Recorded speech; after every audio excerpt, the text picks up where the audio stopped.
It's revealed to be a brass steering stand. At a stand like this one stood Quartermaster Robert Hitchens, that night of April 14th, 1912, turning the wheel hard to starboard, attempting to outmaneuver a deadly iceberg. Hitchens' attempt to evade the iceberg's path proved futile. Only 37 seconds after the infamous words, "iceberg right ahead," the Titanic's fate was sealed. World-renowned Titanic conservator Alex Klingelhofer describes the journey the steering stand took from the bottom of the ocean to this top-secret warehouse in Atlanta. This artifact was brought to the surface and then conserved and treated. The piece itself weighs about 80 pounds. This is made out of bronze. This piece would have been vertical. So the wheel would have been attached here, and the quartermaster would have stood here.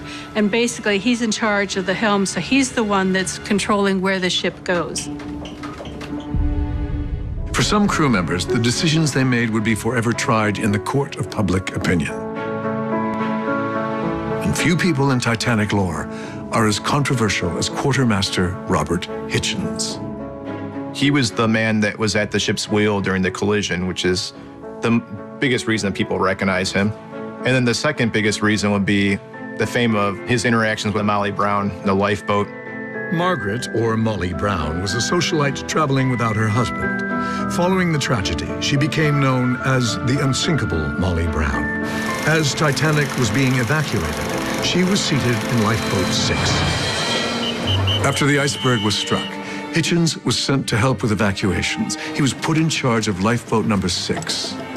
Captain Smith, at some point along the way into the sinking, had a megaphone and tried calling some of the lifeboats that were only partially filled back to the ship to take on more people.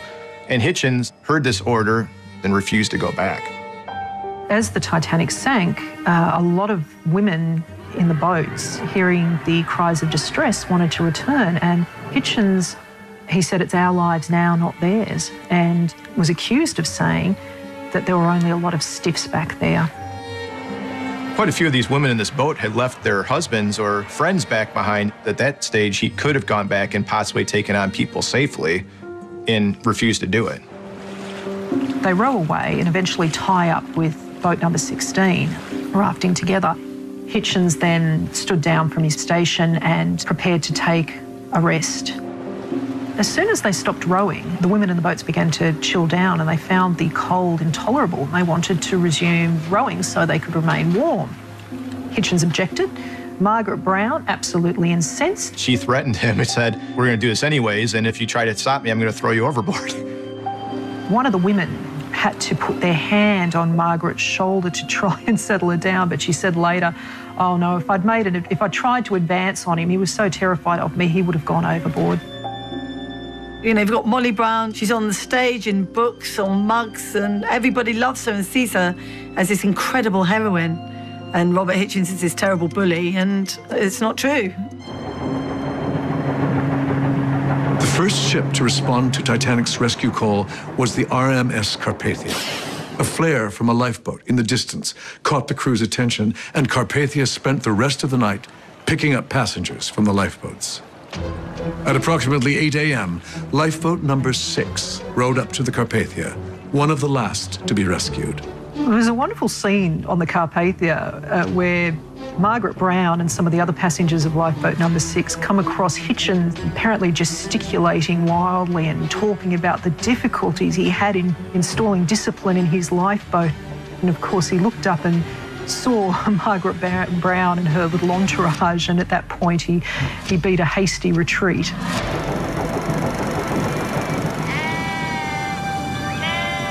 Robert Hitchens' great-granddaughter, Sally Nielsen, began her research into Hitchens' life as a young girl. I was 14 and I hadn't heard about Robert Hitchens. My grandfather, Alf, he'd be sat in a corner with his woodbines and his pale ale. And I was just sat talking to him one day and he said, "Did you know your great-grandfather, he was at the wheel of the Titanic when it hit the iceberg?" And I thought, well, that is an amazing story. So I started getting interested. And then I suddenly thought, We're going to be 2012 soon. Nothing's really been written about my great-grandfather, and his story has been so one-sided. Before the 100th anniversary of the sinking, Sally published a book, The Man Who Sank Titanic. I thought, somebody's got to tell the story, and it's going to be me. Robert was born in Newlyn. He went out to sea when he was 14. Robert said, I want to make something of myself, and so he said goodbye to his family, and he joined the Royal Naval Reserves, and he becomes a quartermaster. Quartermaster has quite a lot of duties, but of course they steer the ship. It was while he was on shore leave that he met a farm labourer's daughter, and her name was Florence Mortimer. And he fell in love, love blossomed, and they got married in about 1906. And it was 1910 that Robert decided, I need to further my career now, and I want to be on the big liners. And the nearest port was Southampton.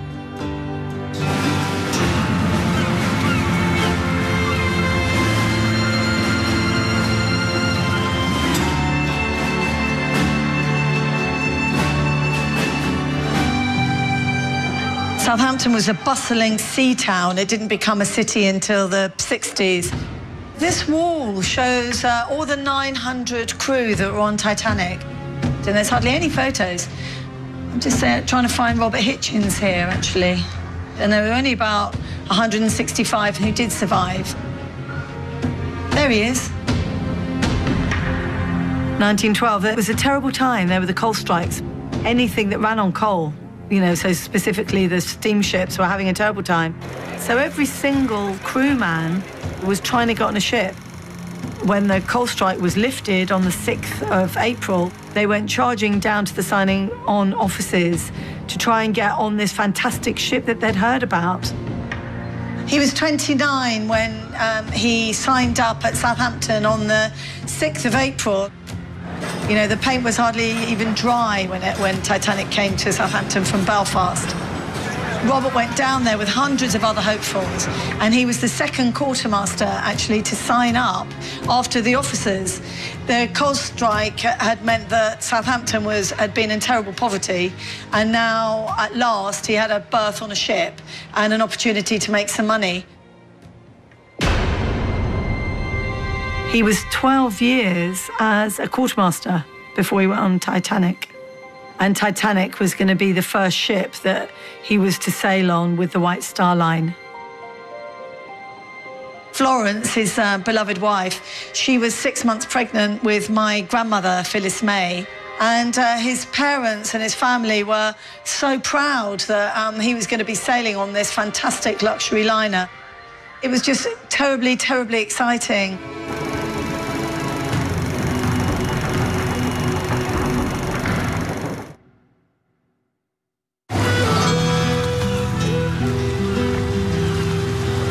In the port city of Southampton, England, Robert Hitchens' great-granddaughter, Sally Nielsen, visits berth 44. There would have been a very big terminal building. It's changed so much. At noon on April 10th, 1912, Titanic departed from this spot on her maiden voyage to New York. If I imagine really, really hard, I can see the bands and, all the passengers throwing all the roses over the boat deck of the Titanic and the whistles blowing. And I imagine the huge, great, heavy bronze propellers turning. Yeah, I can definitely imagine it. Riding in the lap of luxury, it had been 4 days of smooth sailing for passengers of Titanic. Cruising along at a brisk speed of 23 knots, Titanic had so far lived up to the hype of her launch. But on the morning of April 14th, a series of troubling telegrams were received. Days leading up to Titanic, there were so many reports of ships getting stuck in ice. It's all different types of icebergs. So they were heading at 22.5 knots towards a known ice field. Sunday, the 14th of April, and Robert Hitchens starts the shift at 8 o'clock. Frederick Fleet and Reginald Lee were up in the crow's nest, which is just in front of the pilot house, 50 feet up, and Robert was at the wheel. So Robert Hitchens is at the wheel and he hears a bell. 3 loud gongs of the bell up from the crow's nest. All of a sudden, all hell breaks loose. Moody comes racing into the wheelhouse. The phone rings. He picks up the phone and he says, "What do you see?" And from the crow's nest, it would be ice dead ahead. And then William Murdoch says, "Ice dead ahead, hard to starboard." And it's at that point that Robert Hitchens flings the wheel to the left. And it was as Robert Hitchens was just going 2 points to try and steer to port again that they hit.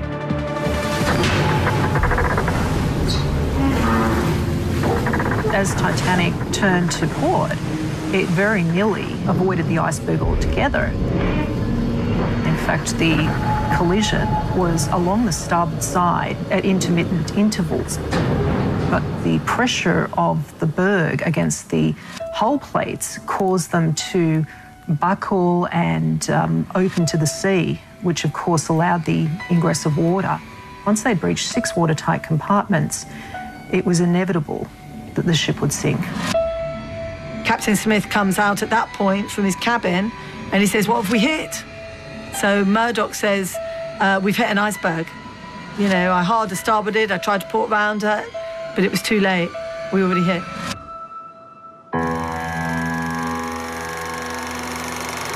History is defined by single moments. Those that end tradition and make monsters. Days that change the world. Weeknights at 11 on Viasat History.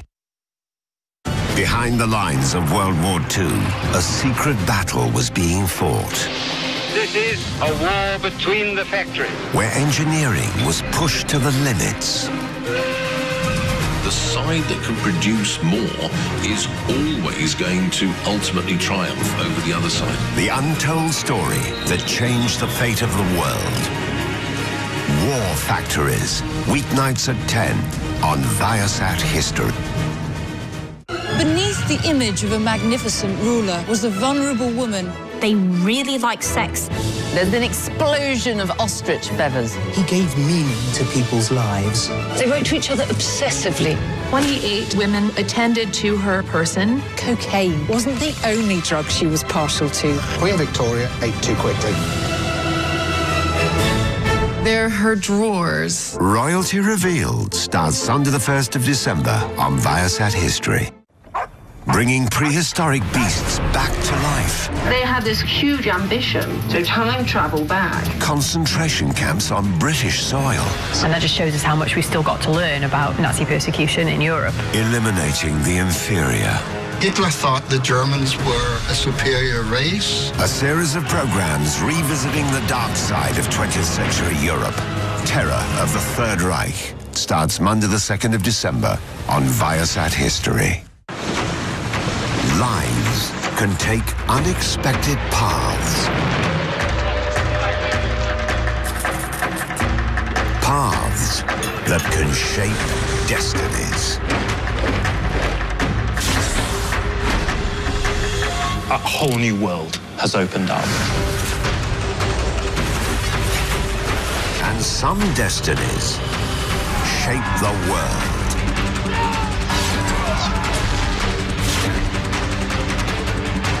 This, it is truly wonderful.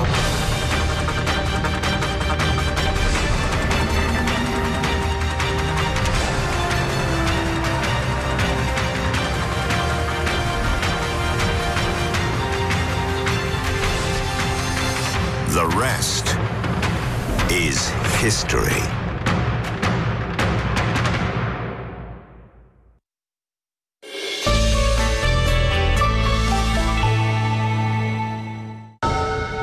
This is the crow's nest bell, rung by 24-year-old lookout Frederick Fleet after spotting the iceberg. Fleet and shift partner Reginald Lee started their watch in the crow's nest at 10 p.m. It was a clear, starry night. The water was still, no chop. One witness described it as looking at a sea of glass. It wasn't until 11:39 p.m. when Fleet first glimpsed the large black mass in their path. It was the beautifulest night I'd ever seen. The stars were like lamps. I saw this black thing looming up. I didn't know what it was. I asked Lee if he knew what it was. He couldn't say. I thought I'd better ring the bell. I rang it 3 times. We watched the thing. It had a pointed top.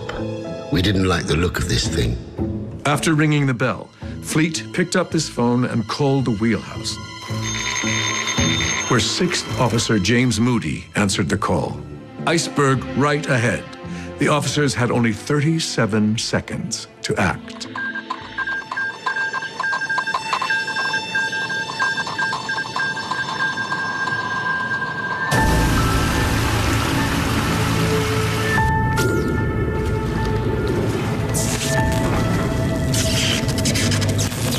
About 20 minutes after impact, Frederick Fleet ended his shift in the crow's nest.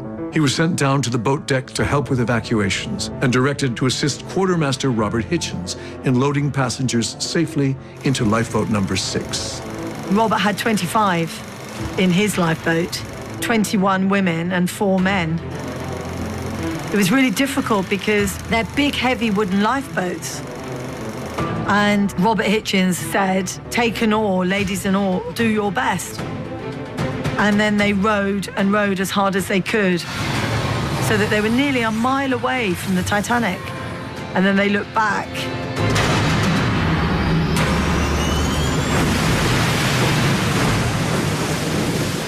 And they could see the Titanic upend and go into the water. It must have been the most horrific thing for all of them to have seen. Absolutely terrible. It was that got the women to trying to persuade Robert Hitchens to go back for survivors. They could hear the moaning in the water. This is where Robert Hitchens' reputation was absolutely ruined. This is the whole point of the story and me wanting to tell his story, because one of the passengers was Margaret Brown, the unsinkable Molly Brown. And later on, Robert would say, this woman, she could have gone into any lifeboat. Why, oh, why did she come into mine? They were all in terrible shock. You know, the women, they had husbands on board the Titanic. But Molly Brown was on her own. She didn't have her husband and her children on the ship. So she took charge because she could. You know, she was a socialite. She was a woman that got things done, and she was loud. She was saying, go back for survivors. And Robert was saying, no, he knows how cold the water is. He knows about hypothermia. He knows that if you go in the water, you're not going to survive. I have no doubt that Robert used, you know, quite flowery language. I don't know exactly what he would have said. And somebody said Molly Brown was even trying to sort of climb over and get to the tiller. But if you'd just been at the helm of a major luxury unsinkable liner and it had hit an iceberg, how would you be feeling? There was no way he was going to let go of that tiller. He was probably in terrible shock. They were saying that he was quivering like an aspen. He just had an overcoat on, he had no hat. He'd been standing up, his lips were getting frostbitten. He wanted to make sure that he could steer these people to safety. Passengers within the lifeboat were calling him a bully, and they were saying he was a coward because he didn't go back for survivors. And that is it. That was his reputation for 100 years, that he was a coward and a bully. They wanted someone to blame. That was it. And Robert was the one. Almost an hour after Robert Hitchens' lifeboat number 6 launched successfully from Titanic, the lifeboat collapsible D is lowered down from the roof of the officers' quarters. There were 4 collapsible lifeboats on the Titanic, launched after the 16 standard wooden lifeboats were deployed. With 1,500 people still aboard and only a 47-passenger limit on collapsible D, crew members form a circle around it to ensure only women and children get on board. All of a sudden, a Frenchman breaks through the human barrier with 2 small boys in hand they're safely placed aboard and collapsible D launches from the port side. It would be the last lifeboat to leave successfully. When the Carpathia came to their rescue, the boys spoke no English and didn't know the names of their parents. When they got to New York, the newspapers proclaimed them the Titanic orphans. Who were these children?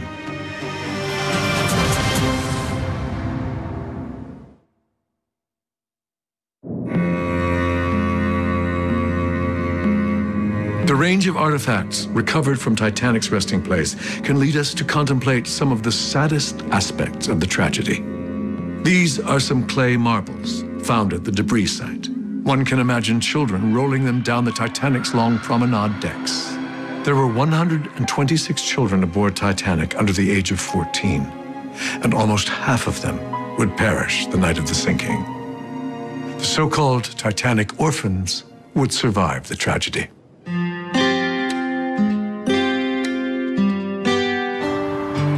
In Paris, France, Elisabeth Navratil discusses her connection to one of the biggest mysteries of the Titanic story. Quand j'étais jeune, donc, nous vivions à Montpellier, et une nuit, j'entends mes parents parler et j'entends le mot Titanic. J'ai dit, mais de quoi vous parlez? Ils ont hésité, et puis papa a décidé de me raconter ce qui s'était passé.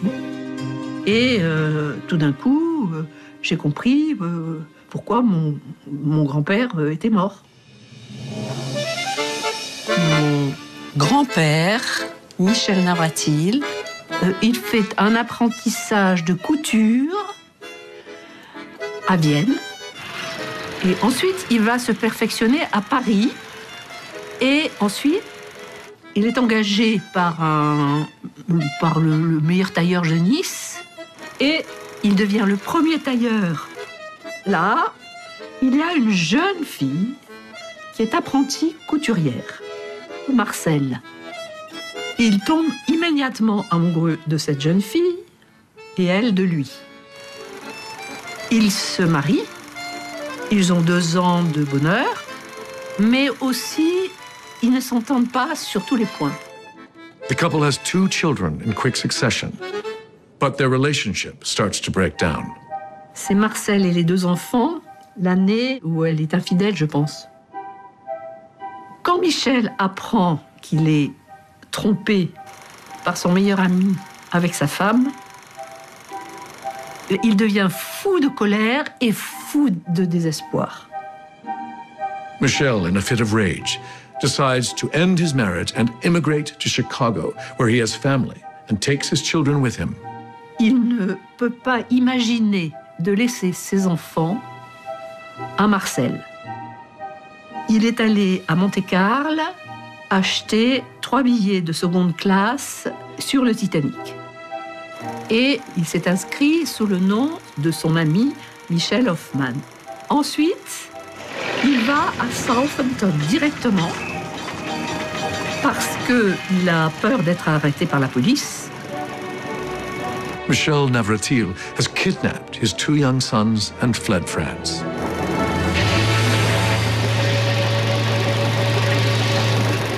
Years later, Michel's eldest son, Michel Marcel Navratil Jr., wrote down his memories of escaping the sinking ship.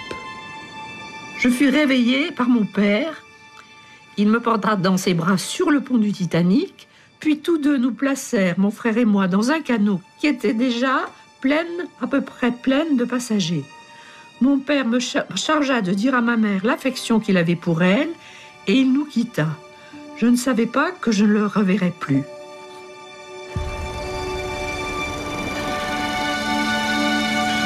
Je me souviens des moments où la barque fut descendue du Titanic, du bruit qu'elle fit en tombant dans l'eau, et des moments où elle commença à s'éloigner du navire.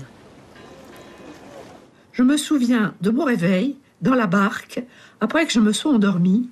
La mer était blanchâtre, presque livide, et il y avait un navire à distance.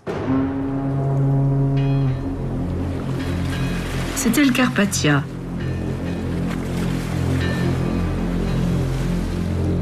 Once aboard the rescue ship, no one could figure out who the children were or where their parents may be. Les enfants ne connaissent pas leur nom de famille. Ils ne connaissent même pas leur prénom parce qu'on les appelle Lolo pour Michel et Moumou pour Edmond. It was impossible for the authorities to determine who they were and if they had any living relatives. Numerous stories and photos of the boys appeared in newspapers around the world, creating an international mystery. In the meantime, their mother had no clue where they were. Au bout de 5 jours après le naufrage, elle voit sur le journal de Nice la photo en grand de ses enfants, rescapés du Titanic. Voilà. Marcel convinces the White Star Line to give her a ticket to New York, and she sets off to reunite with her children. Lorsqu'elle arrive là-bas, à la Children's Aid Society, elle entre, les enfants sont à l'autre bout, en train de jouer, et puis il la voit,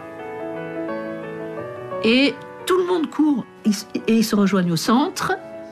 Et là, c'est des baisers, des mamans et des mamans. Bon, bref. Ça y est, on lui rend ses enfants. Voilà.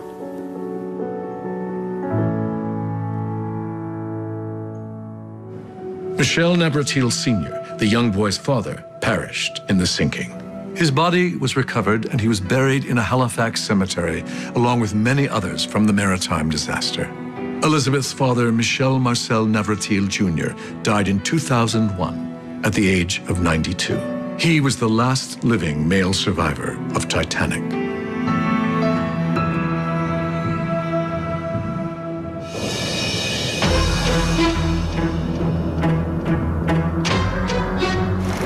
After the rescue, survivors were brought back to New York. United States Senator William Alden Smith formed an official inquiry into the sinking of Titanic. On day 5 of the proceedings, Robert Hitchens was called to testify. In the inquiry, he claims nobody asked him to go back to pick anybody out of the water, says he didn't use the term stiffs, that kind of thing. A lot of his answers when he was challenged on these points seemed to revolve around, well, I don't remember, I don't recall saying that, which of course is classic evasion. In the age of Yale journalism, and you needed a good story, disreputable reporters would just stitch stories together, and that's what was printed. Margaret Brown had some very scathing things to say about Hitchens to the press. She talked about him as being craven and wouldn't even call him a man. She considered him the epitome of cowardice. She was saying all this stuff that he was preaching and quivering and looking terrified and he was a coward and a bully. Somebody like Hitchens is just going to take the black eye, because if you start making a stink about it, then the stink becomes the story. What might have been read by a few thousand people in a provincial paper is now read by everybody. So Robert Hitchens was asked to testify. Once he'd told the actual story, the timeline of everything that he did, he said, I do want to add something, sir. You know, he wanted to give his side of the story. People are saying that, you know, I stole all the brandy and I was drunk and that I wouldn't go back for survivors. And that's just not the case. I was given direct orders. I was just doing my job.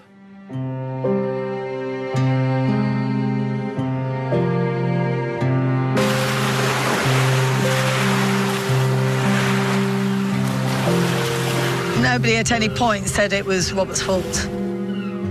But if you've been at the helm of a luxury unsinkable liner and it sinks, you know, it was like he had an albatross sitting on his shoulder and people didn't want to sail with him anymore.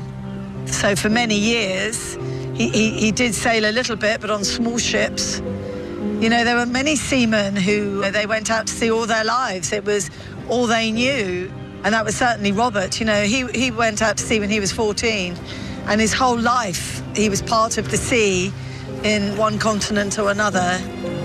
Hitchens' life after the Titanic was a troubled one, including time in prison for attempted murder. We're getting towards the Great Depression, and Florence was running a B&B with her sister in a very posh part of Torquay. So Robert had this boat, but no one had any money. And then they had a really bad summer of rain as well. So Robert wasn't getting any of the people coming on his boat. But he also made a very silly mistake of borrowing some money from a man called Harry Henley. He was not a very likeable character. Harry Henley wanted his money back, and he was giving Robert a really, really hard time and bullying him. And Robert was in such a terrible state, he had to sell the house, and he blamed Harry Henley. So he was going to kill Harry Henley, and he was going to kill himself. And he found Harry Henley, and Robert said, "Lend me some money." And Harry Henley said, "If you weren't so drunk, I'd beat you up." So Robert Hitchens reached into his pocket and he took out the gun, this small silver revolver, and he shot him. The shot barely grazed Henley's skull, and the second shot missed completely. Henley escaped and ran to the police. Hitchens tried to end his own life, but that shot missed as well. But because of his excellent war record and the fact that he was on the Titanic and he was down and out, he didn't get the hangman noose.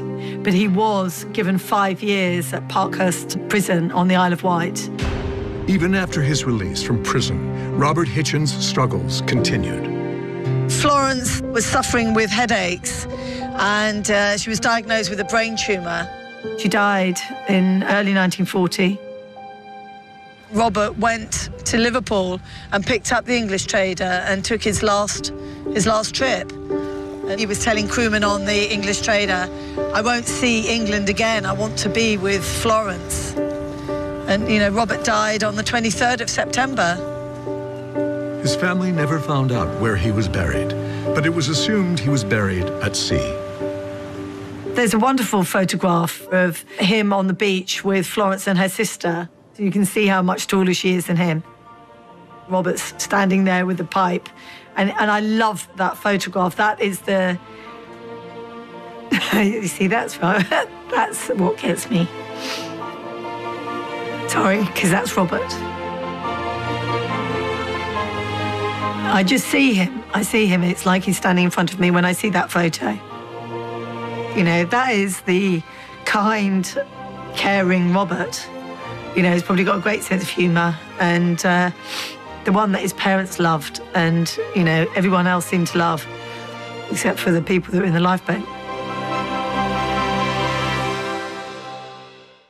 History is defined by single moments. Those that end tradition and make monsters. Days that change the world. Weeknights at 11 on Viasat History. Behind the lines of World War II, a secret battle was being fought. This is a war between the factories, where engineering was pushed to the limits. The side that can produce more is always going to ultimately triumph over the other side. The untold story that changed the fate of the world. War Factories, weeknights at 10 on Viasat History. Beneath the image of a magnificent ruler was a vulnerable woman. They really like sex. There's an explosion of ostrich feathers. He gave meaning to people's lives. They wrote to each other obsessively. 28 women attended to her person. Cocaine wasn't the only drug she was partial to. Queen Victoria ate too quickly. They're her drawers. Royalty Revealed starts Sunday the 1st of December on Viasat History.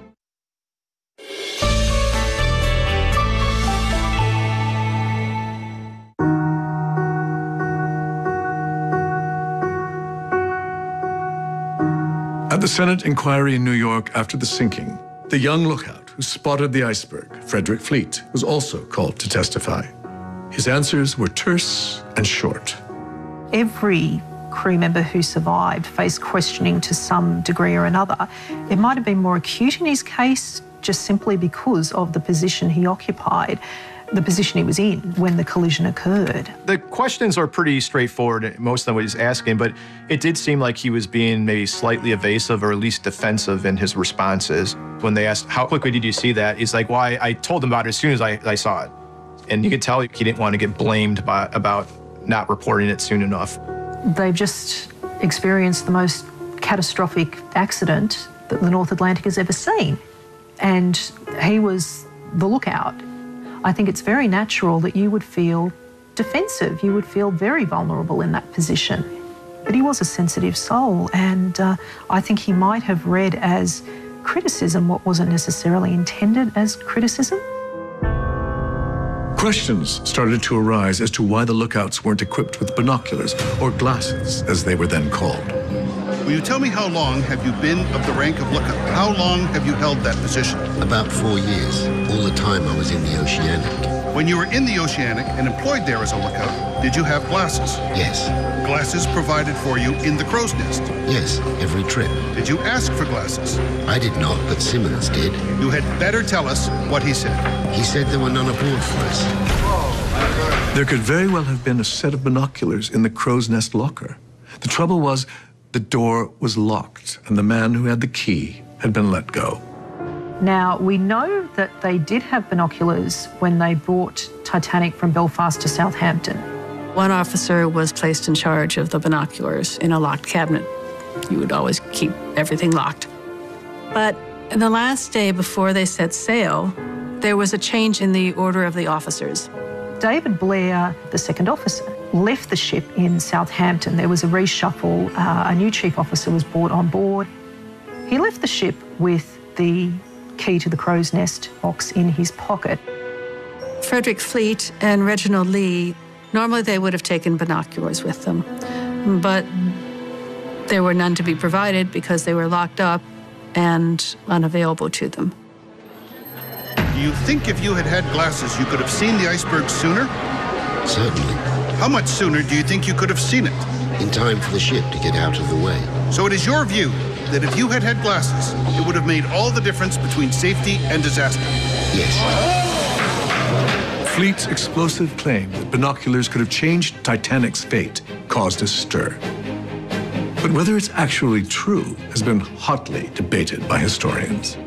Experienced merchant seamen themselves couldn't agree on the merits of carrying binoculars. Some lookouts favored having binoculars, but a lot of them didn't like using them, especially at night. Binoculars magnified the object they were looking at, but of course they restricted your field of view. So in the view of some merchant mariners, it was better to have a clear, unencumbered view of the horizon. Apparently, Admiral Scott of Antarctica said that no, actually, in his opinion, being on the deck with binoculars would have been much better to observe an iceberg in those conditions. But to be honest, no one will ever know. Just the fact that there weren't binoculars and that Frederick Fleet saw the absence of stars and rang the bell and said iceberg straight ahead. After the disaster, Frederick Fleet had trouble finding steady work aboard other ships. There were numerous rumors that perhaps Titanic's crew were bad luck. After the Titanic, he kind of felt that he had gotten a raw deal because of his affiliation with the sinking, and I think a lot of the crew members felt that way, that maybe they got kind of passed out because they didn't want reminders about the sinking. There are some indications that there was a certain stigma with having been a Titanic crewman. I interviewed the son of a White Star Line steward who said that in the 1930s there was a suggestion that the careers, at least of the Titanic's officers, had been stymied. Fleet's life didn't get easier in the ensuing years. The memories of the tragedy still haunted him. Frederick Fleet struggled for many years after the Titanic disaster. He had insomnia. He spoke years later of the continuing nightmare of seeing this giant dark shape looming out of the dark. What we know now about survivor's guilt is that regardless of what your roles or responsibilities are, just by virtue of the fact that you survive can leave you riddled with feelings of guilt. He spent the last days of his life selling newspapers in Southampton. He met an extremely unfortunate end. His beloved wife, Eva, died. He was already struggling. They'd been living in his brother-in-law's house. Upon the death of his wife, he was evicted. So he was destitute and poor. He was corresponding with Ed Commuta from Titanic Historical Society, and had actually kind of talked about these bad circumstances in his life and how hard off he was at that point. My dear friend, just a few lines to let you know I'm in deep trouble. I have just lost my wife. Also, I'm leaving my house, the place where I have been living. There is only my brother-in-law and myself. We cannot agree, so I think it is to let you know not to write me until I give you my new address. Within a week, he had snuck back into his old home and he hanged himself in the backyard. I think the Titanic followed him his whole life. Right up to the time he died, he felt very keenly that the Titanic followed him to his grave. The really horrible thing is that when he died, because he was so poor, he was buried in a pauper's grave, was unmarked. But in 1993, Ed Kamuda and the Titanic Historical Society raised funds to have a tombstone erected for Fleet at Hollybrook Cemetery in Southampton.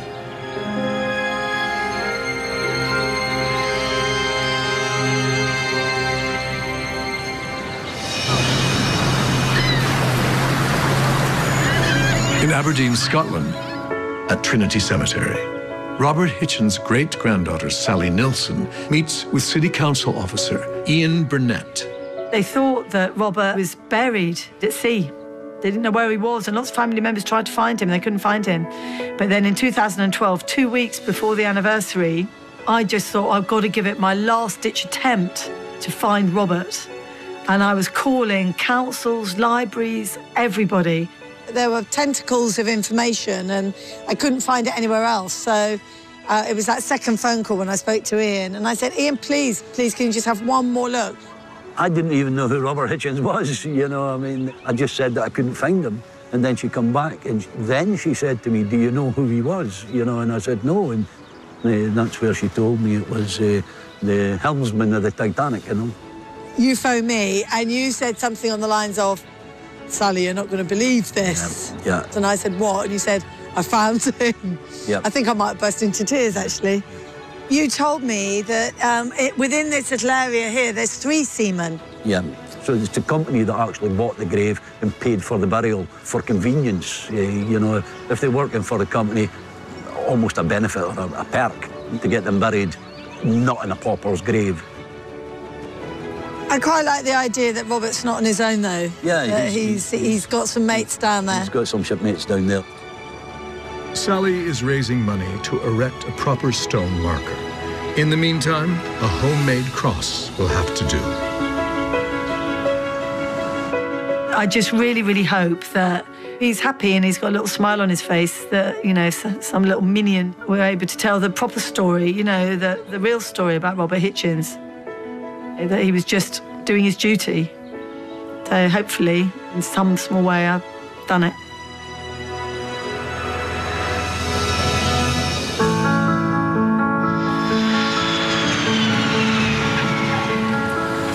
In a top-secret warehouse in Atlanta, Sally Nielsen is about to see the brass steering stand recovered from Titanic's wreck site, similar to the one her great-grandfather used on the night of the sinking.